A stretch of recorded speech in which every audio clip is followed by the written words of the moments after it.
As hy baie welkom by lesing 37, ons het nou klaar gemaak vir nou, hoor gaan mooi vir nou, oor 'n reeks van gebed, en ek dink ons gaan nou nog op 'n stadium baie dieper ingaan met gebed. Daar is diepte in gebed, as jy wonder, miskien het jy nog baie geleer, ek hoop tot nou toe het jy heel wat lekker geleer en jou take gedoen in jouself. So ek hoop jy sit nou vanmôre lekker, of vandag lekker met 'n koppie koffie, jou boek is reg. So ons begin nou so klein bietjie met iets anders, wat baie belangrik is om te verstaan. Ons gaan nie baie lank by dit bly nie, maar ek dink baie belangrike punte as jy van geskiedenis hou, kan ek jou help, soos ek hou van geskiedenis, selfs net vir myself, om daarna te gaan kyk, en ons gaan 'n bietjie gesels oor kerkgeskiedenis, en dit is baie belangrik. So ons tema vir lesing 37 is, verstaan die geskiedenis van die kerk, sodat jy nie verwar kan raak nie. Dit is baie belangrik. 'n Mens moet die geskiedenis van die kerk verstaan, sodat ek en jy nie verwar kan raak nie.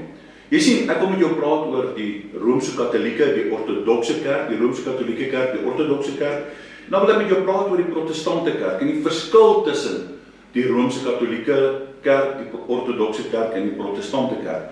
Maar voordat ek gaan, kom ons vra die Here se Gees om saam met ons in die woord te kom, of laat die Gees die woord vir ons uitbring, want die woord maak dood en die Gees maak lewend. Here, dankie vir vandag, vir 'n wonderlike tyd. Dankie dat ons kan leer van u woord. Dankie daarvoor vanmôre, Here, dat u die woord oopbreek en deur die woord met ons praat. In Jesus naam. Amen. 1 Tessalonisense 5 vers 21, kom ons lees hom gou saam. Hy is op die skerm, sê hierso, beproef alle dinge, behou die goeie. Ondersoek alle dinge, behou die goeie. Baie Christene vra vandag, hoekom is daar soveel kerke?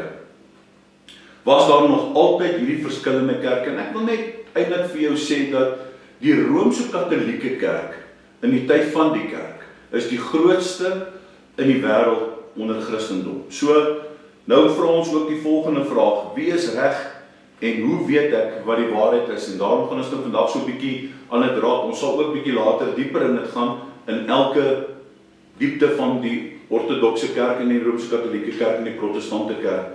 So hoe weet ek wat die waarheid is? En hierdie les is nie bedoel om enige groep, hoor baie mooi af te kraak nie, maar om die geskiedenis eerlik te verstaan en alles aan die Bybel te toets. En dit is wat ek en jy moet doen. Ons sal daaroor gesels ook in Johannes 4. Was daar oorspronklik net een kerk? Ja. Toe Jesus sy kerk gestig het, was daar net een liggaam van Christus. Hoor baie mooi. Jesus sê in Matteus 16 vers 18, ek sal my gemeente bou. Die eerste kerk het op Pinksterdag ontstaan. As jy ooit gewonder het hoe die eerste kerk ontstaan, dit kan jy gaan lees in Handelinge 2. So die eerste kerk het op Pinksterdag ontstaan. Daar was een geloof, een evangelie, een Here en een doop en een liggaam. Kan ek dit weer vir jou sê? Daar was een geloof, een evangelie, een Here, een doop, een liggaam. In Efesiërs 4 vanaf vers 4 tot 6 bevestig dit. Dit kan ook op die skerm kom, dit kan jy lees. Daar was nie Katolieke, Ortodoks en Protestante gewees nie. Die eerste gelowiges is eenvoudig Christene genoem in Handelinge 11 vers 26 verskoon tog. Kom ek lees dit vir jou, dat jy dit kan sien. Ek wil dit net vir jou uitwys in Handelinge, kom ons gaan kyk gou. Handelinge 11, sê die woord van die Here vir ons in vers 26, en hulle het 'n hele jaar lank in die gemeente saam vergader en aan aansienlike skades onderwys gegee. En die disippels van Antinochia, ja, vir die eerste keer Christene genoem. So hulle was vir die eerste keer Christene genoem, en dit lees ons in Handelinge 11 vers 26. Nou hoe het dan die verdeeldheid ontstaan? Met verloop van eeue het die kerk geweldig gegroei. Gemeente het oral ontstaan. In Antinochië, in Alexandria, in Rome en in Constantinopel het die kerke ontstaan. En elke stad het sy eie bishop gehad. Jy moet baie mooi. Naarmate die kerk groter geword het, het verskille ontstaan. Waaroor het die verskille ontstaan? Gesag, leerstelling, tradisie, kultuur en natuurlik ook aan die taal. Aan die westerse kant, of die westerse kerk, het hulle Latyn gepraat. Baie moeilike taal. Latyn. In die oosterse kerk het hulle Grieks gepraat. So ons Afrikaanse Bybel dan ook is dan die naas korrekste vertaling uit die Griekse kant, of die Griekse taal dan. Hierdie verskille het oor die eeue dan groter geword. En in 1054 na Christus het die amptelike grootskering en die verdeeldheid dan in die kerk gekom. Dit is baie belangrik om dit te weet. Is vir my en vir jou om hierdie te weet, waar het hierdie grootskering dan gekom? 1054 na Christus het die kerk amptelik verdeel. En dit staan bekend as die grootskering, eintlik die grootste skering. Toe ontstaan twee hoofgroepe, die Westerse kerk, later bekend as die Rooms-Katolieke kerk. So voordat die Rooms-Katolieke kerk die naam Rooms-Katolieke gekry het, was hulle genoem die Westerse kerk, en die hoofsentrum dan van hierdie kerk was in Rome. Die leier, of die leier tot en vandag toe nog, was die paus. En die Oosterse kerk, bekend as die Ortodokse kerk, en die hoofsentrums daarvan was dan Constantinopel, die Griekeland, Rusland, Servië en dan Roemenië. Hulle het nie net een wêreldleier soos die paus gehad nie. Die Rooms-Katolieke kerk, kom ons kyk 'n bietjie na die Rooms-Katolieke kerk dan vandag. Waarin glo hulle? Hoor gou baie mooi. Hulle glo aan Jesus as die verlosser. Hulle glo in die drie-eenheid en die Bybel is God se grootste woord. Maar hulle heg ook groot gesag aan kerktradisie. Pauslike uitsprake, wat die paus sê is vir hulle wet, die kerklike leer, dis vir hulle baie, baie belangrik. Hulle het 7 sakramente, onder andere die doop, nagmaal, belydenis en dan ook die huwelik. Hulle vereer Maria baie hoog, hulle bid deur Maria. So hulle sit standbeelde op, hulle het standbeelde ook tot in hulle huise van moeder Maria. Hulle vra ook afgestorwenes of afgestorwe heiliges om vir hulle in te tree. So hoor baie mooi, kan ek dit net weer vir jou noem. So hulle grootste gesag en waarin hulle waarde heg is kerktradisie, pauslike uitspraak en dan die grootste leer. En hulle dan hierdie 7 sakramente waarin ons ook vashou vandag, die doop, die nagmaal, belydenis en die huwelik, maar hulle vereer Maria. Hulle vra ook dan die afgestorwe heiliges om vir hulle dan in te tree in gebed of deur gebed. Dan kyk ons na die Ortodokse kerk. Die Ortodokse kerk stem baie sake of oor baie sake saam met die Rooms-Katolieke kerk. Hulle glo aan die drie-eenheid, Jesus Christus, hulle glo Jesus is God, glo ook aan die opstanding, maar hulle erken die paus nie as die hoof van die kerk nie. Jy sien, hulle het baie ou liturgie wat hulle inglo, baie ikoniese skilderye word in hulle kerke gebruik. Hulle het hierdie ongelooflike mooi kerke met skilderye, die vensters, alles. So hulle heg baie waarde ook aan hierdie skilderye van Jesus, skilderye van moeder Maria en hulle het ongelooflike skilderye van die kruisiging en die opstanding en al die goedjies. So doen julle self 'n gunstig, gaan kyk julle 'n bietjie eendag in die Griekse, is baie mooi. Hulle het ook die kersies wat hulle brand en allerlei goedjies. As hulle byvoorbeeld ook hulle tradisie en huwelike wat hulle insit, hulle tradisie en begrafnisse is dat as die kus daar staan, moet die kus gesoen word, moet Jesus se beeld direk daarna gesoen word en dan word die familie. So hulle het ook 'n tradisie.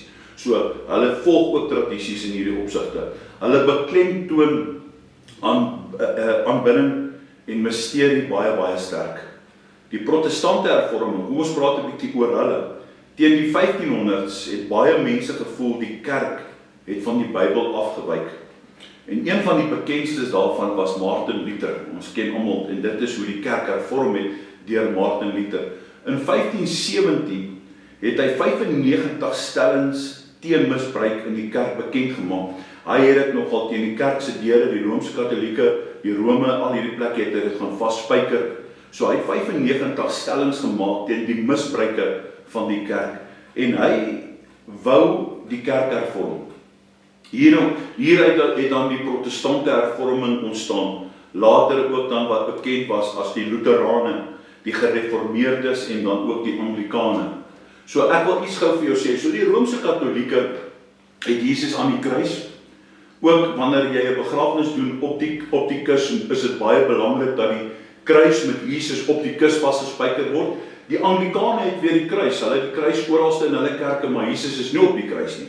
So daar's verskillende goedjies waarby mense, ons sal dieper ingaan op dit en ek gaan vir jou leringe gee oor die kerkgeskiedenis wat nogal baie interessant is. Dan kom die baptiste, dan kom die Pinksterkerke uit hierdie vorming van die protestante en dan die charismatiese kerk. Nou kom ek vra dan vandag so, waarvoor staan protestante? Nou ek gaan dit nou vir jou uitspreek en ek gaan dit vir jou op 'n stadium ook 'n bietjie verduidelik, maar hier gaan ek nou net vir jou 'n kort verduideliking gee. Die grootste beginsel van die hervorming was sola scriptura. So die Bybel alleen is die hoogste gesag. Dit is wat dit is. Dan is daar sola fide, dit ons word deur geloof alleen regverdig. Sola of sola gratia, dit beteken verlossing is uit genade alleen. As ek dit dalk nou nie reg uitspreek nie, almal het maar verskillendes, maar ek spreek dit maar so uit, almal ken dit ook al so, dan is dit Solus Christus, Jesus alleen is die middelaar, en dan Soli Deo Gloria, ons ken hom baie goed, aan God alleen kom die eer toe. En waarom is daar dan vandag soveel denominasies? Na die hervorming het nuwe verskille ontstaan oor doop, kerkregering, geestesgawes, aanbidding en die eindtyd. Baie. Daarom het baie denominasies daarom het dan ook baie denominasies ontstaan. Baie glo nie aan die wegraping nie, baie glo nie aan die eindtyd gebeure nie, of glo ons is nou in die eindtyd gebeure. So elke kerkdenominasie het sy eie leringe aangevat en daarvolgens geleer. Baie belangrik, 'n denominasie beteken nie noodwendig 'n ander evangelie nie. Daar is net een van evangelie en een liggaam, een doop, en dit is Jesus Christus. Die ontstaan van Handelinge 2, die kerk in vandag se tyd. Baie protestante stem oor die kern van die evangelie saam, maar hoe raak ons lewens dan verward? Of hoe raak ons nie verward deur dit nie? Kom ek vra eerder so. Jesus het ons reeds gewaarsku. As jy jou Bybel lees, die woord, dan sê hy vir ons in Matteus 7 vers 15, pas op, hy waarsku ons, hy sê pas op vir die valse profete. En Johannes sê dit vir ons in 1 Johannes 4 vers 1, hy sê gaan beproef die gees, stel dit teen die gees, teen die woord, gaan kyk, toets alles, toets die Bybel, kyk of is dit so. Maak nie saak wat 'n kerk jy is nie, maak nie saak of jy uit 'n Pinksterkerk uit, Baptistekerk uit, hervorming, NG, maak nie saak nie, die woord bly die hoogste gesag. En dit is die woord van God en dit is wat ek en jy moet doen. Vra altyd, is dit in die Bybel? Is dit in die Bybel? Leer die Bybel ons dat ons deur Maria moet bid. Leer die Bybel ons dat ons deur afgestorwe geeste moet bid. Leer die Bybel ons dat tradisie by 'n begrafnis so en so moet wees, by 'n huwelik so. Nee. Ek gaan 'n bietjie met jou praat oor eengeslag huwelike. Ons gaan praat oor dat God het 'n man en 'n vrou gemaak. En dit is baie belangrik. Hoekom? Al hierdie dinge. So in hierdie Bybelskool moet jy vas staan. Jy gaan baie goed leer. En dan in Berea, die Bereërs in Handelinge 17 vers 11 is geprys omdat hulle alles gaan ondersoek het. En dit is wat my so mooi boek is van hierdie boek Handelinge. Wanneer ons die diepte van Handelinge gaan leer in die Bybelskool, gaan jy sien wat die kernwaarde van Handelinge is en die kerk se ontstaan en dan die groei van die kerk. Nou kom ek al gou vir jou so 'n paar uit. Die kernwaarde dan vandag is, Jesus is God. Hy is God, die drie-enige God. Jesus het aan die kruis gesterf. Jesus het opgestaan. Ek en jy is verlos deur hom. Ons is gered deur hom. Die Bybel is God se woord, is die grootste gesag. En dan ook Jesus kom weer. Maranatha. Kyk, hy kom gou. As hierdie kernwaardes ontken word, as dit nie ooreenstemmend is nie, is daar 'n baie ernstigheid wat jy moet gaan ondersoek of gaan kyk. Waaroor verskil die kerke? Kom ons kyk. Daar is sekondêre verskille natuurlik, soos die kinderdoop, grootdoop, geloofsdoop, doop met die Heilige Gees, die vorm van die nagmaal, dit bly 'n sakrament, die aanbiddingstyl, kerkregering, kerkpolemiek, daar is baie goed, die geestesgawes en dan die liturgie. Hoe lyk dit vir ons? Hoe bepaal ons dan die waarde aan dit? Ek wil gou vir jou sê, gelowiges kan op hierdie punte verskil en tog saam bely dat Jesus die Here is, mits die evangelie nie verander word nie. Daai is baie belangrik. En ek wil gou vir jou iets sê oor al hierdie verskille. kom dit en is baie belangrik om te vra. En dan ook vir jou om hierdie dinge te vra. Wat leer die Bybel oor eenheid? Ons het so 'n winkel daarna by ons huis. Hulle is Portugese, hulle is Rooms-Katolieke. Nou, hulle het al met my gepraat. Hulle het al vir my gevra. Hulle verstaan nie ons leringe nie. Hulle verstaan nie die charismatiese, die protestante kant nie. Hulle vra vir my ook, soos, bid ons nie deur Maria nie, bid ons nie vir Maria nie, het ons nie hierdie goed nie. Nee, hoekom nie vra hulle? So, alhoewel hulle die grootste Christendom is in die wêreld, reg oor die wêreld, glo hulle dat hulle geloof, die enigste geloof is wat reg is. Hulle glo dit net so. Dit is, hulle vereensellig hulle nie, hulle sal nie draai nie. Oomblik as jy draai, jy verander, dan word jy amper half uit die familie en die kerkfamilie uitgeskryf. Okay. Maar wat leer die Bybel ons oor 'n eenheid? Jesus bid dit, hy kom en dan sê hy daar in Johannes 17, jy kan dit gaan lees, dat almal een drag moet wees, almal moet eendragtig wees, almal moet een mag wees. Paulus skryf dit vir ons in Efesiërs 4, hy sê beywer julle om die eenheid, hoor gou mooi, van die gees te bewaar. Hy skryf dit vir ons. Onthou Paulus 'n Romeinse soldaat, 'n Romeinse Joodse soldaat, wat ook die Christene vervolg het, wat hierdie goed verstaan, en dis hoekom hy dit skryf. Paulus was opgeneem tot die 3de hemel. So hy ken hierdie goedjies en hy glo dit as hy dit sê. Ware eenheid beteken egter nie die waarheid geoffer moet word nie, dat die waarheid nie geoffer moet word nie. Eenheid in waarheid behoort saam te gaan. Dit moet saamgaan, nie behoort nie, dit moet saamgaan.